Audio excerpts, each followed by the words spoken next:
এজন বুদ্ধিমান ব্যক্তি হ'ল সঠিক সময়ত সঠিক কথা কোৱা, সঠিক সময়ত সঠিক সিদ্ধান্ত লোৱা আৰু সঠিক সময়ত নিজৰ প্ৰতিক্ৰিয়া দিয়া।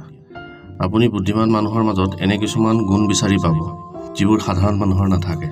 জীৱনত যদি কেতিয়াবা প্ৰতিকূল পৰিস্থিতিৰ সৃষ্টি হয় তেতিয়া এজন সাধাৰণ মানুহ চিন্তিত আৰু অস্থিৰ হৈ পৰে, কিন্তু এজন বুদ্ধিমান ব্যক্তিয়ে সেই সময়ত অশান্ত নহয়, সেই সমস্যাৰ সমাধান বিচাৰি উলিয়াবলৈ চেষ্টা কৰে আৰু নিজৰ প্ৰচেষ্টা আৰু বুদ্ধিৰে সমাধান বিচাৰি উলিয়াবলৈও সক্ষম হয়।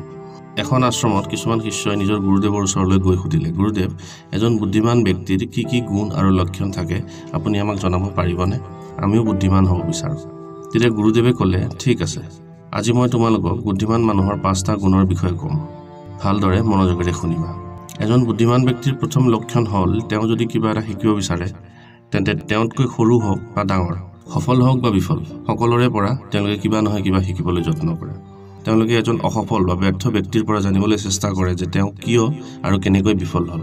ইয়াৰ আঁৰৰ কাৰণটো হ'ল এজন ব্যৰ্থ ব্যক্তিয়ে আপোনাক শিকাব যে আপুনি সফল হ'বলৈ কি কি ভুল কৰিব নালাগে আৰু কি কি কাম কৰাৰ পৰা আঁতৰি থাকিব লাগে।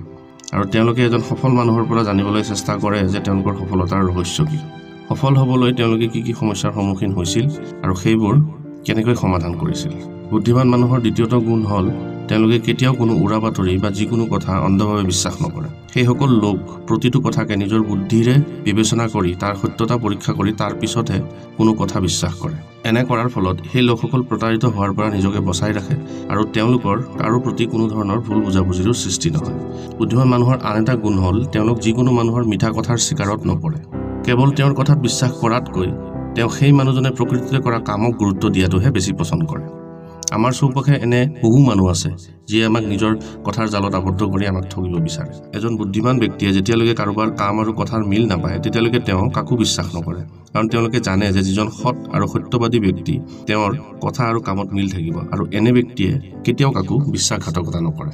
বুদ্ধিমান মানুহৰ মাজত দেখা পোৱা আন এটা গুণ হ'ল তেওঁলোকে সময়ৰ মূল্য বুজি পায়, কাৰণ এই লোকসকলে জানে যে তেওঁলোকে বৰ্তমান কোনটো কাম কৰিব লাগিব আৰু পিছত কোনটো কাম কৰিব লাগিব আৰু কোনটো কাম তেওঁলোকে কৰিব নালাগিব, কাৰণ ইয়াৰ দ্বাৰাই আমি আমাৰ দিনটোৰ 24 ঘণ্টা সঠিকভাৱে ব্যৱহাৰ কৰিবলৈ সক্ষম হওঁ।